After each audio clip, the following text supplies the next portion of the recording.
5 kilometre ধরে বিস্তৃত এরিয়াতে আগত উত্তরাঞ্চলের সমস্ত নিপীড়িত, নির্যাতিত, অবহেলিত সনাতনী সংখ্যালঘু জনগোষ্ঠী, আমি প্রারম্ভে আপনাদেরকে অতলন্ত শ্রদ্ধা নিবেদন করছি। শত রক্তচক্ষু উপেক্ষা করে বিভিন্ন পর্যায়ে রাজনৈতিক উচ্ছৃঙ্খল জনগোষ্ঠী এবং প্রশাসনিক বাধাকে উপেক্ষা করে আজকে এই রংপুরে যে জনসমুদ্র পরিণত হয়েছে, আপনাদের অকুণ্ঠ সমর্থনে আমরা চিরঋণী, আপনাদের কাছে প্রণাম নিবেদন করছি। অতিশয় দুর্ভাগ্যের সাথে বলতে চাই, গত 5ই আগস্টের যে অভ্যুত্থান হয়েছে, সেই অভ্যুত্থানে এই রংপুরেই প্রথম শহীদ হয়েছিল শহীদ আবু সাইদ। কিসের জন্য তিনি আত্মত্যাগ করেছিলেন? তিনি আত্মত্যাগ করেছিলেন বাক স্বাধীনতার জন্য, তিনি আত্মত্যাগ করেছিলেন গণতন্ত্রের জন্য, তিনি আত্মত্যাগ করেছিলেন সহাবস্থানের জন্য, তিনি আত্মত্যাগ করেছিলেন মর্যাদাপূর্ণ একটি জাতি পরিণত করার জন্য। শহীদ রুদ্র আত্মাহুতি দান করেছেন সেই আন্দোলনে, একজন মুসলমান, একজন হিন্দু। এভাবে পরস্পরের পাশে দাঁড়িয়ে অভ্যুত্থান সাধিত হয়েছে। যাদের আত্মত্যাগ আর বলিদানের বিনিময়ে এই অভ্যুত্থান হয়েছে, তারা কি তার মূল্য পেয়েছে? তারা কি তার মূল্য পেয়েছে?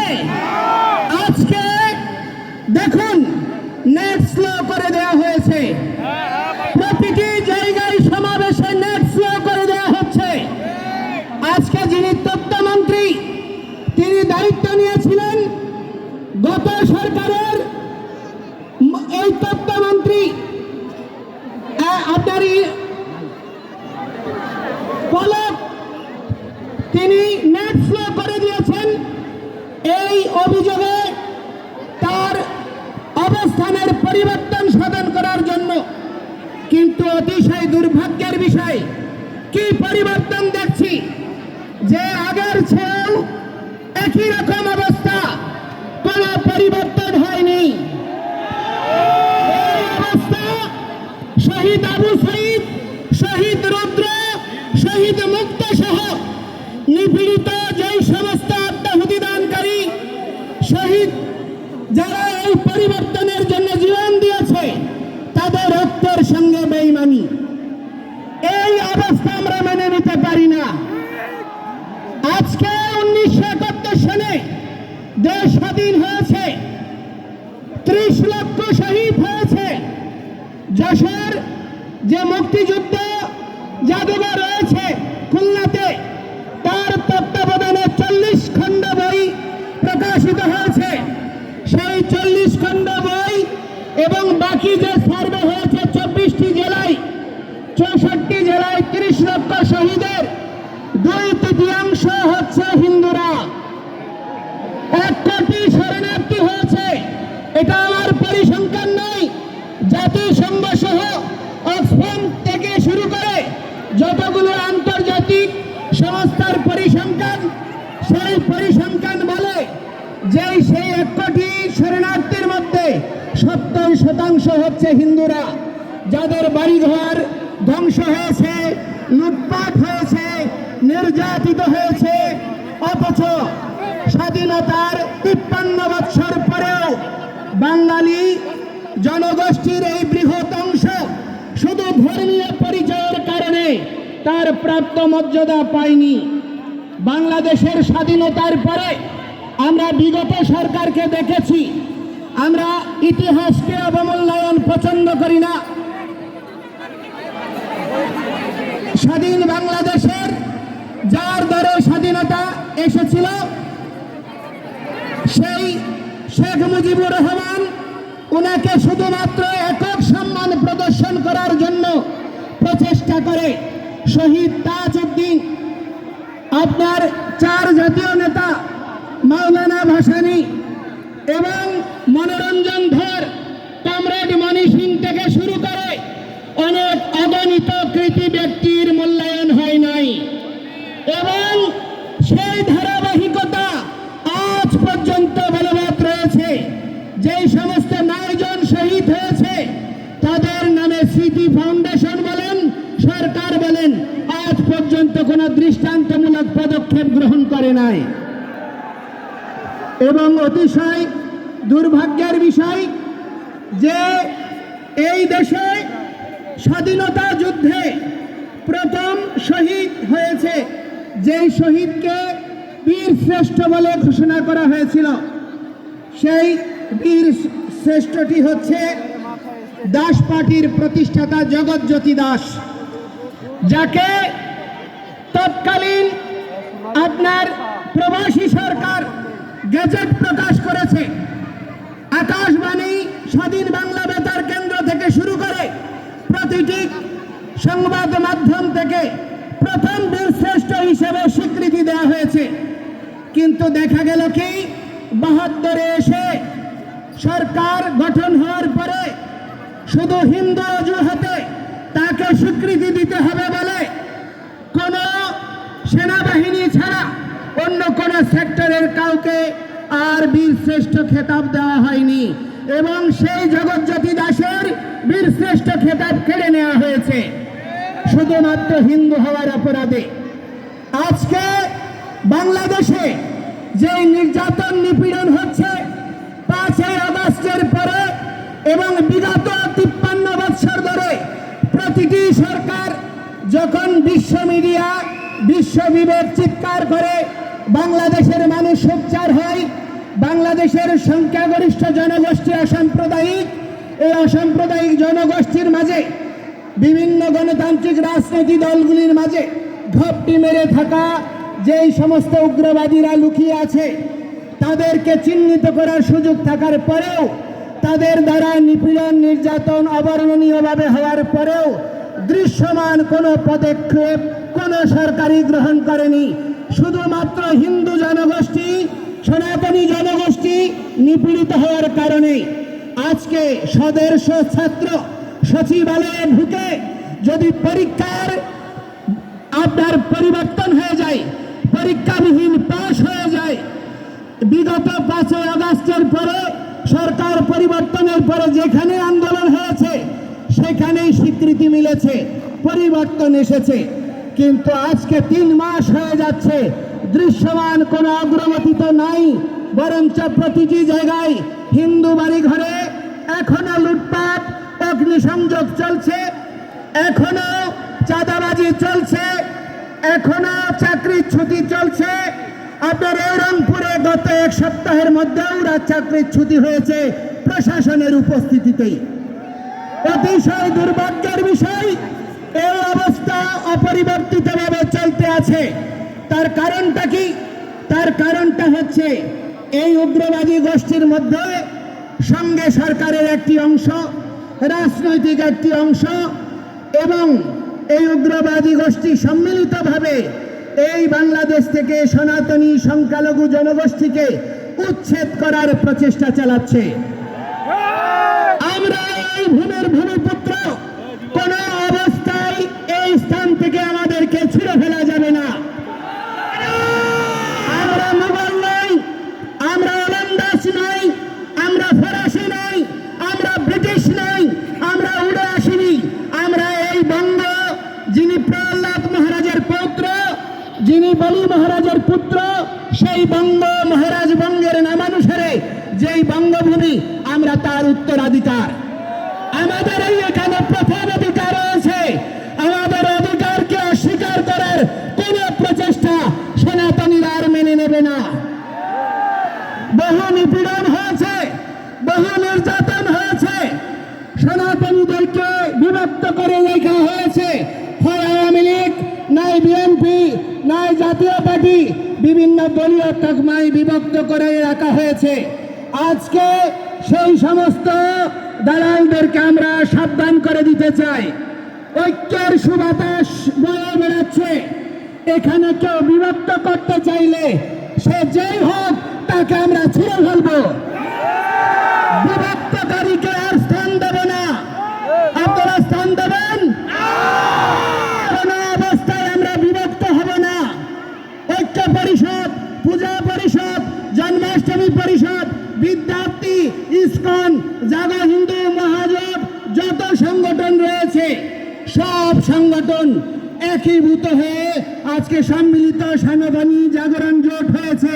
এই ঐক্যকে প্রতিহত করা যাবে না। এই অবস্থা দেখে আজকে তারা ভীত হয়ে গিয়েছে। প্রতিটি জায়গায় জায়গায় সাবোটেজ তৈরি করা হচ্ছে, ঘটনা প্রবাহের জন্য দেওয়া হচ্ছে। আজকে আপনার সৈয়দপুর, জলঢাকা, দিনাজপুর থেকে শুরু করে বিভিন্ন জায়গা থেকে আগত শত শত বাসকে পথে আটকে রাখা হয়েছে, হামলা করা হয়েছে। দু তিনজন আমাদের আহত ভাইকে কিছুক্ষণ আগে পুলিশ কমিশনারের নেতৃত্বে রংপুর মেডিকেলে নিয়ে যাওয়া হয়েছে। তাদের অবস্থা আশঙ্কাজনক। অপরাধ কি? সনাতনী ঐক্যে যোগ দেওয়া। এই অপরাধে আজকে আমাদেরকে দমিত করার প্রচেষ্টা হচ্ছে। কোন ধরনের হীন প্রচেষ্টাকে আপনারা যদি প্রশ্রয় দান করেন, এই বাংলাদেশ সিরিয়া হবে, এই বাংলাদেশ ইরাক হবে, এই বাংলাদেশ লেবানন হবে, উপনিবেশিক শক্তির লীলাভূমি হবে। এই দেশে কোন সরকার, কোন রাজনৈতিক দল স্থায়ী ক্ষমতা উপভোগ করতে পারবেন না। বিদেশি শক্তি এখন থেকেই তো বাংলাদেশের জায়গায় থাবা দেওয়ার জন্য প্রচেষ্টা করছে। আমরা বাঙালি, আমরা বাংলাদেশি, আমরা জীবিত থাকতে আমাদের জননী জন্মভূমিশ্চ স্বর্গাদপি গরীয়সী, আমাদের মা এবং জন্মভূমি একই সমান। আমাদের মা যেমন আমাদের পূজ্য, এই জন্মভূমি পূজ্য। আমাদের 1 ইঞ্চি ভূমিকে নিয়ে কাউকে আমরা ছিনিমিনি খেলতে দেব না। আজকে এই ঐক্যবদ্ধ গণতন্ত্র, সমতা, সাম্য, মৌলিক অধিকারের দাবিতে আমরা যখন সংঘবদ্ধ হয়েছি, যেই জাতি জাতীয় পতাকা উত্তোলন করে, জাতীয় সঙ্গীত গেয়ে, সাম্যের কথা বলে যেই কোনো কর্মসূচি শুরু করে, সেই জাতিকে আজকে অতিশয় দুর্ভাগ্যের বিষয় রাষ্ট্রদ্রোহের মামলায় আমাদেরকে আসামি করা হচ্ছে।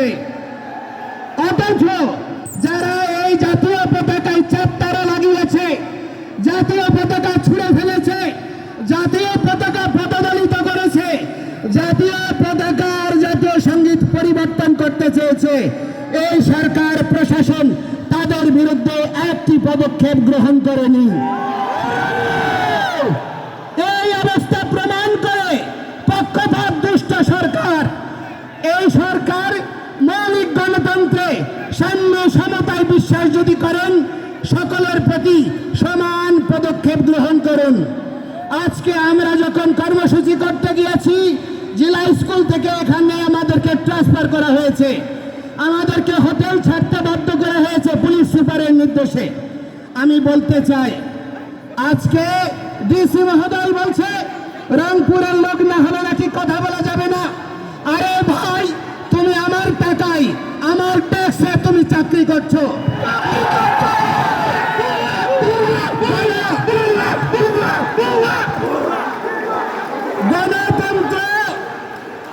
গণতন্ত্র আর সাম্যের এই বাংলাদেশে প্রজাতন্ত্রের কোন কর্মচারী প্রজাতন্ত্রের প্রতিটি নাগরিককে ন্যায্য সম্মান প্রদর্শন করবে। অথচ আজ পর্যন্ত সেই প্রচেষ্টাকারীদেরকে কখনো দণ্ড দেওয়া হয়নি, বরঞ্চ তাদেরকে পুরস্কৃত করা হয়েছে। এই অবস্থা আমরা মেনে নিতে পারি না। এই ডিসিকে অবিলম্বে প্রত্যাহার করতে হবে।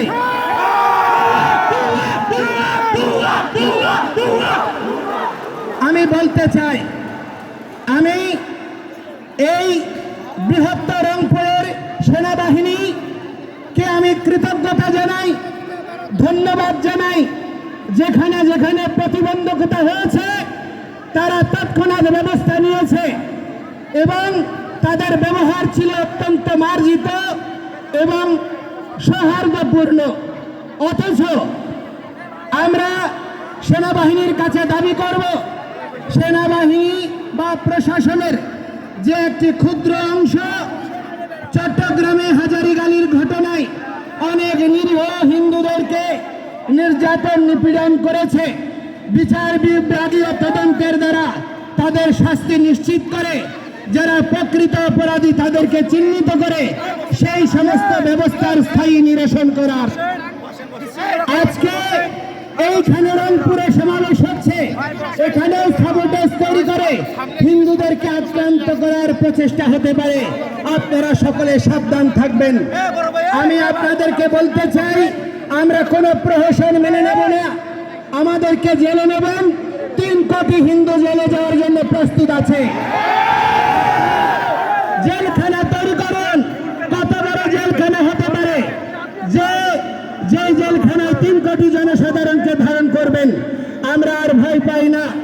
নিপীড়ন নির্যাতন বহু বৎসর ধরে সহ্য করেছি, আর সহ্য করতে পারবো না। আমি আপনাদেরকে বলছি, আমরা কোন সরকারের বিপক্ষে নই, আমরা কোন সরকারের বা রাজনৈতিক দলের পক্ষেও নই। আমরা গণতন্ত্রে বিশ্বাসী, সাম্য আর সমতায় বিশ্বাসী, সাংবিধানিক অধিকার পাওয়ার জন্য প্রয়াসী। আমাদের এই মৌলিক দাবিকে ভিন্ন খাতে প্রবাহিত করার প্রচেষ্টা করবেন না। আজকে মাননীয় প্রধান উপদেষ্টা বলেছেন, আমরা হচ্ছি বাংলাদেশি, আমরা সংখ্যালঘু নই। যদি আমরা বাংলাদেশি হই, 15,000 কোটি টাকার বরাদ্দ যে ধর্ম মন্ত্রণালয়ে, সেখানে কি করে 200 কোটি টাকার থোক বরাদ্দ হতে পারে 3টা ধর্মাবলম্বীর জন্য? সেখানে কি সমতা প্রদর্শিত হয়েছে? আজকে আমি অনুরোধ করছি, আমাদের এই সম্মিলিত জাগরণী জোট থেকে আমরা একটা ইমেইল অ্যাকাউন্ট ঘোষণা করব। এই ইমেইল অ্যাকাউন্টে আপনারা সর্বত্র যত বাংলাদেশের ধর্ম অবমাননার দায়ে যত ভাই বোনরা মামলা আক্রান্ত হয়েছে, তাদের মামলার কপি এবং তথ্য আমাদেরকে সরবরাহ করবেন। আমরা বলতে চাই, 5ই আগস্টের পরে আপনি দেখুন, যত খুনি, ডাকাত, শীর্ষ সন্ত্রাসী, রাজনৈতিক দুর্বৃত্ত, হত্যাকারী সকলেই বেরিয়ে গিয়েছে, কিন্তু হিন্দুরা তারা বেরোতে পারেনি। তারা এখনো জেলখানায় পড়ছে। 5 দিন 7 দিন আহত হাজারীগালির ঘটনার মানুষ, তারা আজকে বিনা চিকিৎসায় কষ্ট পাচ্ছে। মনা দাস তার স্ত্রীর ওষুধ আনতে গিয়ে তার হাত খুঁয়েছে, তার হাত ভেঙেছে, তার স্ত্রী ক্যান্সার আক্রান্ত 2-1 দিনের মধ্যে মারা যাবে। এই রকম অবর্ণনীয় মানবিক বিষয়েও আমরা কোনো সহযোগ প্রদান করার জন্য দৃশ্যমান ভূমিকা প্রশাসন থেকে পাইনি। আমি চট্টগ্রামের কৃতি সন্তান বিশ্ব নাগরিক ডক্টর মোহাম্মদ ইউনূসকে বলবো, আপনি দেশে পরিবর্তন আনতে চেয়েছেন, আমরাও পরিবর্তনের সমর্থক। আমরা ব্যাকডেটেড নই, আমরা হিন্দুরা কোনো রাজনৈতিক দলের দালাল নই। বাংলাদেশে পরিসংখ্যান করে দেখুন, হিন্দুরা প্রতিটি রাজনৈতিক দলকে ভোট দিয়েছে। এই দুর্বলতা, হিন্দুদের প্রতিটি রাজনৈতিক দলের প্রতি সমর্থন, এই দুর্বলতায় আজকে হিন্দুদেরকে দেশ ছাড়া, বিদেশ ছাড়া করার জন্য বাধ্য করছে। আমরা আজকে থেকে আর কোন রাজনৈতিক দলের সমর্থক নই। যে দল আমাদের কথা শুনবে, যে দল আমাদের ম্যান্ডেট নিয়ে আমাদের দাবি পূরণ করবে, আমরা শুধুমাত্র তাদেরকেই ভোট দেব। আমাদেরকে ছেড়ে যদি এই যে সংবিধান সংস্কার কমিশন গঠন করা হয়েছে, সেখানে যদি আমাদের কমিশনগুলোতে সংখ্যালঘু প্রতিনিধি না দেওয়া হয়, আমাদের যে ধর্মীয় আইন, পারিবারিক আইন এবং দেশে সহাবস্থান, সাম্য, নিরপেক্ষতার ভিত্তিতে সংবিধানে যদি আমাদের অবস্থান সুনিশ্চিত না হয়, কোনো পরিবর্তন আমরা মেনে নেব না। এবং আমরা বলতে চাই, আমাদেরকে যুক্ত করুন, আমরা আপনাদের সহযোদ্ধা হব। আমরা রাষ্ট্র বিনির্মাণে সহযোগী হতে চাই, ক্ষমতা নিয়ে নয়। আমরা উপদেষ্টা হতে চাই না। এই সাধু সন্তরা রাজনীতি করে না। আমরা কখনো রাজনীতির এই গন্ধময়ী পথে বিচরণ করতে চাই না। রাজনীতি মানে হচ্ছে উত্তম নীতি, আদর্শিক নীতি যা প্রজার জনকল্যাণের জন্য নিহিত, এই রকম মানসিকতা সম্পন্ন রাজনৈতিক দলগুলো রাজনীতিকে আমরা সমর্থন করতে চাই। সেজন্য আমি আপনাদেরকে বলবো, দয়া করে আমাদেরকে নিয়ে ছিনিমিনি খেলবেন না এবং এই ৮ দফা অবশ্যই দ্রুততম সময়ে পরিপূরণ করুন। আমাদেরকে ইন্ডিয়ার দালাল, আমাদেরকে আওয়ামী লীগের দালাল এইসব ট্যাগ দিয়ে বহু রাজনীতি করেছেন, বহুদিন চালিয়েছেন, আর চালানো যাবে না। আজকে আমরা আর বিভক্ত নই। আজকে নারায়ে তাকবীর, আল্লাহু আকবার, এটি আল্লাহর পবিত্র নাম। এটি যদি জামায়াত ইসলামী নিলে দোষ না হয়, এটা সৌদি আরবের যদি স্লোগান না হয়। জয় শ্রীরাম, আমার প্রভুর আরাধ্যের নাম। আমার আরাধ্যের নাম, আমার ভগবানের নাম, আমার প্রভুর নামকে কি করে তোমরা ভাই আরএসএস এর ট্যাগ দিচ্ছ, বিজেপি ট্যাগ দিচ্ছ? এটা কি ধর্ম অবমাননা নয়? আজকে আমি বলতে চাই, এই সীতাকুণ্ড বাংলাদেশের ঐতিহাসিক তীর্থভূমি, ভগবান শ্রীরামচন্দ্র সীতার সঙ্গে জড়িয়ে রয়েছে। এই বাংলার সঙ্গে অযোধ্যার রাজ্য জড়িয়ে ছিল, তাহলে রাম কি এই বাংলার নয়? তাহলে ভগবান শ্রীকৃষ্ণ তিনি এই দিনাজপুরে এসেছেন, পাণ্ডবদের সঙ্গে অজ্ঞাতবাসে বিরাট রাজ্যে যোগদান করেছেন, তিনি কি এই বাংলার নয়? আমার ধর্মকে নিয়ে কেন রাজনীতিক ট্যাগ দেওয়া হচ্ছে? আজকে আমাদেরকে জঙ্গি বলা হচ্ছে। কারা জঙ্গি? আজকে হামলা করে সমাবেশে আগত আমাদের ভক্তদেরকে হামলা করে তারা প্রমাণ করে দিয়েছে কারা জঙ্গি। আমরা জঙ্গি নই। অথচ কখনো ইসকনকে জঙ্গি দিচ্ছে।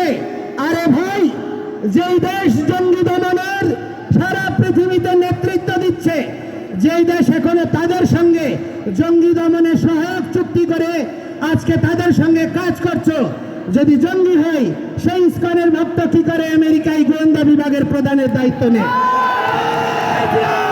আজকে জাতিসংঘের প্রায় ৯টি সংস্থায় ইসকন কিভাবে কাজ করে? আজকে রাশিয়া, চায়না এরা একটা ভিন্ন মেরু, আমেরিকা, ইউরোপ একটা ভিন্ন মেরু। দুই মেরুতে ইসকন কি করে সমান্তরাল ভাবে নিজের ধর্ম খ্রিস্টিয়ান আদর্শ প্রচার করে বিশ্বনন্দিত হচ্ছে। তাহলে ইউরোপ, আমেরিকা নেই, আরবীয় দেশগুলোতে ইসকন গঠনমূলক ভূমিকার জন্য বিশ্বনন্দিত। দালাই লামা থেকে শুরু করে আপনার নেলসন ম্যান্ডেলা ফাউন্ডেশন থেকে শুরু করে পৃথিবীর সমস্ত সাম্প্রদায়িক জনগোষ্ঠী এবং তার প্রতিনিধিত্বকারীরা আজকে ইসকনের কার্যক্রমকে প্রশংসা করছে। আর এই বাংলাদেশে তাকে জঙ্গি, সন্ত্রাসী, ধর্মান্ধ রূপে প্রতিষ্ঠা করার প্রচেষ্টা করছে। আমরা কি কোনো কেউর ঘরে আগুন দিয়েছি? আমরা কি কেউর ঘরে আগুন দিয়েছি? আমরা কোনো মানুষকে হত্যা করেছি? আমরা কেউর জায়গা দখল করেছি? আমাদের জায়গা, আমাদের সম্পত্তি আমরা উদ্ধার করতে গিয়ে আজকে আমাদেরকে বলিদস্যু তকমা দেওয়া হচ্ছে।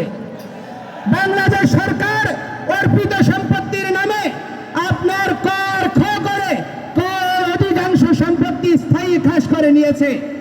কই মুসলমানের কোন সম্পত্তিকে খাস করার দুঃসাহস দেখাতে পেরেছে? আজকে বাংলাদেশে অধিকাংশ শিক্ষা প্রতিষ্ঠানের জায়গার দাতা হচ্ছে হিন্দুরা, অথচ সেইখানে আজকে আমরা অবাঞ্ছিত। আমাদের প্রার্থনা করার জায়গা নেই, পূজা করার জায়গা নেই।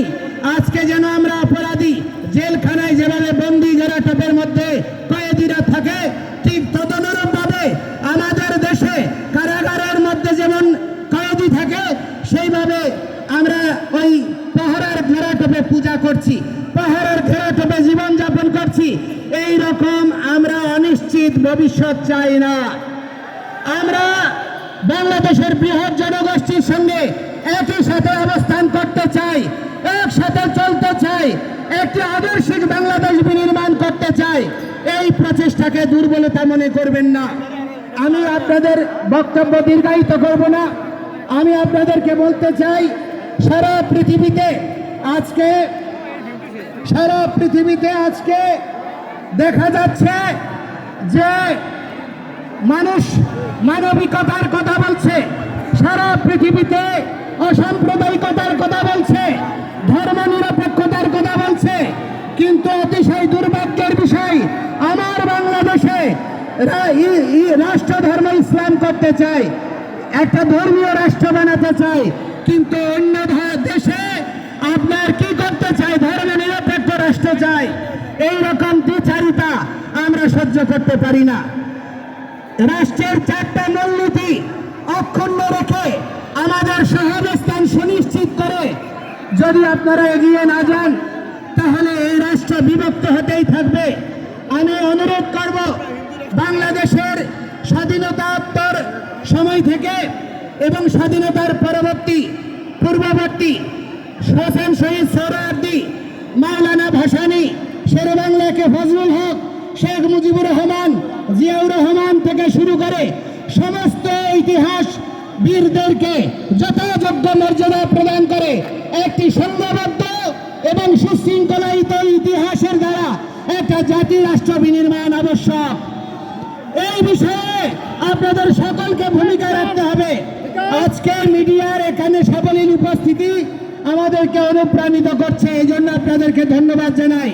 কিন্তু যে সমস্ত হলুদ মিডিয়া আমাদেরকে দলীয় ট্যাগ দেওয়ার জন্য, আমাদের আন্দোলনকে ভিন্ন খাতে প্রবাহিত করার জন্য হীন প্রচেষ্টা করছেন, তাদেরকে আমরা বলতে চাই, ক্ষমতা চিরস্থায়ী নয়, ক্ষমতার পথ পরিবর্তন হবে। সেই সময় আপনাদের এই সুযোগ, এই প্রচেষ্টায় আপনার জীবনের কাল হবে। সুতরাং আজকে যদি আপনি অন্য কেউর জন্য গর্ত করেন, সেই গর্তে আপনি একদিন পড়বেন। সাধু সাবধান, সাধু সাবধান। সুতরাং ঐক্যবদ্ধ হন, বিভক্ত নই। আমরা আর বিভক্ত হব না, ঐক্যবদ্ধভাবে এগিয়ে চলব। গ্রামে, শহরে, গঞ্জে, নগরে, জেলায়, বিভাগে, প্রতিটি জায়গায় আপনারা এক একটা এই সম্মিলিত সনাতনী জাগরণ জোটের প্রতিনিধি টিম গড়ে তুলুন, এক একটা প্রতিরোধ টিম গড়ে তুলুন, যারা আমাদের মন্দির, আমাদের বৃদ্ধ, নারী, শিশুদেরকে সুরক্ষা দেবে, তাদেরকে নিয়ে কোন রকমের ছিনিমিনিকে প্রতিহত করবে। আমরা কেউ আর মুখাপেক্ষী হব না। আমরা রাষ্ট্রের আইন মেনে, শৃঙ্খলা মেনে আমরা নিজেদের আত্মরক্ষার প্রতিরোধ আন্দোলন চালিয়ে যাব। আপনারা সবাই আমাদের সঙ্গে থাকবেন, আমাদের সঙ্গে থাকবেন, আর আমরা বিভক্ত হব না। আজকে সত্য, শৈব, শৈর, দানপত্য, বৈষ্ণব, ব্রাহ্মণ, ক্ষত্রিয়, বৈশ্য, শূদ্র সকলে একাকার হয়েছে। আমি কৃতজ্ঞতা জানাতে চাই আমাদের ক্ষত্রিয় সমাজের সাধারণ সম্পাদক নৃপেন্দ্রনাথ দাস রায়বাবুকে, এই উত্তরাঞ্চলের ক্ষত্রিয়দেরকে। আপনারা খার্তবীর্য, ক্ষত্রিয়রা রাষ্ট্র শাসন করেছে, ক্ষত্রিয়রা পৃথিবীকে ভগবান শ্রীকৃষ্ণের শ্রীরামের মতো আরাধ্যকে জন্ম দিয়েছে। আপনারা দুর্বল হবেন না, ঐক্যবদ্ধভাবে অবিভক্ত একটি সমাজের দ্বারা প্রতিরোধ আন্দোলন গড়ে তুলুন। আমরা যেখানে সমাবেশ হবে সকলে যোগদান করুন এবং সুশৃঙ্খলায়িতভাবে আমাদের এই চলমান আন্দোলনকে বজায় রাখুন। আপনারা প্রত্যেকে যার যা সামর্থ্য আছে, অর্থ আছে, তা দিয়ে এই আন্দোলনকে সহযোগিতা করুন। আর বিভক্ত নয়, প্রতিষ্ঠা নয়, আজকে সন্ত সমাজ মাঠে নেমেছে, আপনারা সকলে যোগদান করুন এই প্রার্থনা জানিয়ে। এবং দেখুন বিশ্ব মিডিয়া এই যে এখানে কোপ মেরেছে, এখানে আহত করেছে আরো 2 জন, তারা 3 জন হসপিটালে আছে খুব গুরুতর। আমরা এর দ্রুততম সময়ে বিচার চাই এবং বলতে চাই, চট্টগ্রামে যারা ইসলামের ভক্তদেরকে, হিন্দুদেরকে ধরে ধরে হত্যার হুমকি দিয়েছে, তাদেরকে দ্রুত সময়ে গ্রেপ্তার করে তাদেরকে আইনের আওতায় আনতে হবে। এর ব্যত্যয় হলে প্রতিটি হিন্দু নরনারী বাংলাদেশের সর্বত্র এই আন্দোলনে ঝাঁপিয়ে পড়বে। দয়া করে আমাদেরকে সংক্ষুব্ধ করবেন না। আমরা রাষ্ট্র বিনির্মাণে সহযোগী হতে চাই, সুতরাং আমাদেরকে সহযোগিত হওয়ার জন্য সুযোগ দিন। আমরা সবাইকে ধন্যবাদ জানিয়ে আমার বক্তব্য এখানে শেষ করছি। শুভ প্রণাম। এখন আজান হচ্ছে, অন্য ধর্মের প্রতি শ্রদ্ধাশীল, কেউ আওয়াজ করবেন না, কোনো স্লোগান দেবেন না, নীরবে এবং শান্তভাবে সকলে যার যার অবস্থানে ফিরে যান এবং যোগদান করার জন্য আইন শৃঙ্খলা রক্ষা বাহিনী থেকে শুরু করে সকলকে কৃতজ্ঞতা জানাচ্ছি, ধন্যবাদ। এবং আমাদের 8 দফা এই আন্দোলন চলমান থাকবে যতক্ষণ পর্যন্ত 8 দফা পূর্ণ না হচ্ছে, আমরা মাঠ ছাড়বো না। অসংখ্য ধন্যবাদ, শুভ প্রণাম।